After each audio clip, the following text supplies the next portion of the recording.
찬송가 94장 주 예수보다 더 귀한 것은 없네는 레아 밀러가 찬송시를 쓰고 훗날 조지 베버리 쇠아가 곡을 붙여서 탄생했습니다. 찬송시를 썼던 레아 밀러 부인은 시카고의 나사렛 교회의 목회자이자 교단의 총회장이었던 하워드 밀러 박사의 부인이었던 것을 제외하고는 알려진 바가 없습니다. 이 곡을 완성한 조지 베버리 쇠아는 캐나다의 윈체스터에서 1909년 감리교 목사의 아들로 태어났습니다. 그는 미국에서 매주일마다 교회의 찬양으로 섬기던 중 라디오 프로의 가수가 되고자 하는 꿈을 품었으나 어머니의 반대로 고민하게 되었습니다. 그러던 어느 주일 아침 그는 어머니의 피아노 위에 있던 레아 밀러 여사가 1922년에 작시한 주 예수보다 더 귀한 것은 없네를 발견하고 멜로디를 작곡하여 예배를 드리며 찬송을 부르게 되었습니다. 이후 그는 대중가요를 불러서 벌게 되는 돈이 아닌 예수님을 소유하기로 결심하게 되었고 그는 가끔 회중의 박수를 받을 때마다 이 찬사와 박수도 그리스도와 바꿀 수 없다고 고백하기도 했습니다. 그리고 그는 1943년부터 빌리 그레이엄 전도단의 찬양사역자로 활동하게 되었고 이 곡은 1973년 5월 30일 여의도 광장에서 있었던 빌리 그레이엄 전도대회를 통해 우리나라에서 처음 불렸습니다.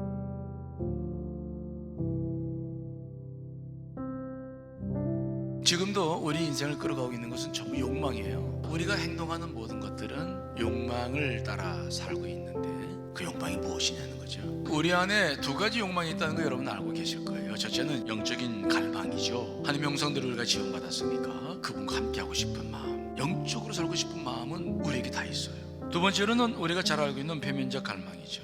우리 안에 계시던 하나님과의 관계가 딱 끊어지면서 우리 안에는 허무함, 커다란 구덩이와 같은 그분이 아니면 채워줄 수 없는 것들이죠. 그러나 우리는 계속해서 쾌락과 다른 욕망을 끊임없이 지금도 일으키고 있는데 중요한 것은 그런 욕망들은 마시면 마실수록 목이 마른 소금물과 같은 육체적인 갈망이죠. 그러므로 우리가 제일 먼저 해야 될 것은 내 안에 어떤 욕망이든 일어났을 때 이게 뭐냐 이거 보셔야 돼요. 내 안에서 일어나고 있는 수많은 욕망이 있는데 그 욕망을 두 가지로 한번 구분해 보시고요. 그 욕망 중에서 내게 일어나고 있는 게 뭐냐 이것을 구분하셔야 돼요. 근데 중요한 것은 뭐냐, 예수 그리스도 그분이 내 안에 딱 들어와 버리면은 이 욕망이라는 것이 잘 보이고 확실히 구분이 되는 거죠. 사도 바울도 뜨거운 사람이죠. 열정적인 사람이죠. 그도 최선을 다해 살았어요. 그게 하나님을 위해서 사는 줄 알았죠. 그걸 누가 막겠어요. 하나님을 위해서 한다는데. 근데 다메섹 가다가 예수 그리스도를 딱 만나고 나니까 이게 자신이 해왔던 것이 무엇인지가 딱 드러나죠.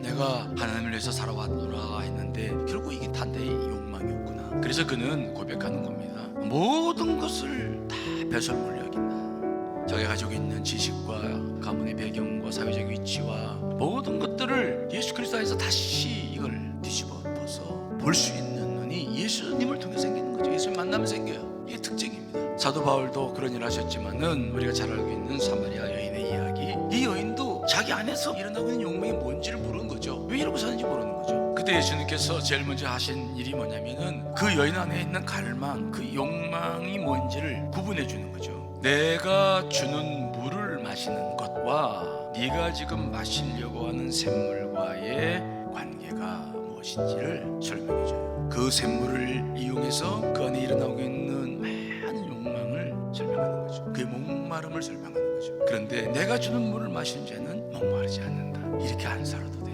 우리도 이런 부분을 주의하셔야 돼요. 정말 내가 지금 세상에서 살고 있는데 무엇 때문에 이렇게 열심히 사는지, 내 욕망이 뭔지 정말 주 안에서 검토해 볼 필요가 있죠. 또 내 안에서 일어나고 있는 욕망들을 두 가지 욕망을 잘 구분하면서 육체적인 욕망을 계속해서 영적인 갈망으로 전환시키면서 내 안에 평안을 찾고 예수 그리스도 그분으로 만족한, 정말이죠, 그분으로 조금만 만족해요. 그러한 것들이 얻어지기까지는 욕망으로 우리는 인생을 어렵게 살 수밖에 없어요. 영적 갈망은 두 가지 정도로 여러분들 안에 나타날 거예요. 첫째는 뭐냐면 영적인 갈망은 내적인 감정으로 여러분들 안에 표현될 텐데 그것이 불안이라든지 허무함이라든지 외로움이라든지 어떤 목적을 알고 싶어하는 이런 내적인 갈등들, 내적인 불안한 요소들이 있을 때에도 그거를 거기에 따라가면 안 돼요. 이것이 여러분들이 가지고 있는 깊은 어떤 갈망과 관계가 있다는 것을 잘 아셔야 돼요.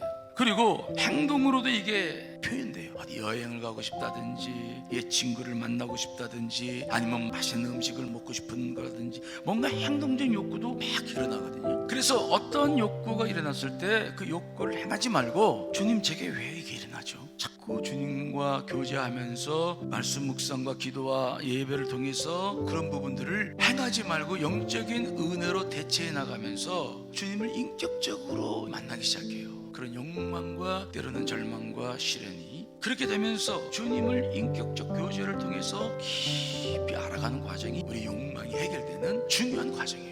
정말로 주님을 사랑하고 싶으면은 여러분 안에 있는 욕망이 해결되지 않으면 안 돼요. 그 욕망을 따라가지 주님을 사랑을 못해요. 주님을 이용하는 대상이 아니라 정말 주님을 향해서 나아가려면은 내 안에서 일어나고 있는 욕망들을 살피고 구분하고 주 앞에 내어놓고 주님과 함께 이것들을 해결해 나갈 수 있는 길을 찾아야 될 줄 믿습니다. 그 과정을 통해서 우리가 부를 수 있는 찬양이 이 찬양이 아닌가 싶습니다. 그래서 그런 주님과의 관계가 제대로 잘 형성이 안 돼 있으면은 주 예수보다 더 귀한 것 없네 이 찬양 부르면은 속에서 좀 올라오는 게 있어요. 이 찬양을 계속 부르면은 여러분들 안에 있는 쓸데없는 것들, 지금도 막 뭔가를 좀 하고 싶어하는 그런 열정들, 이런 것들이 드러나요. 그것을 붙잡고 기도할 수 있어요. 자, 오늘도 이 찬양을 부를 때 그런 은혜가 여러분 가운데 있기를 간절히 축원합니다.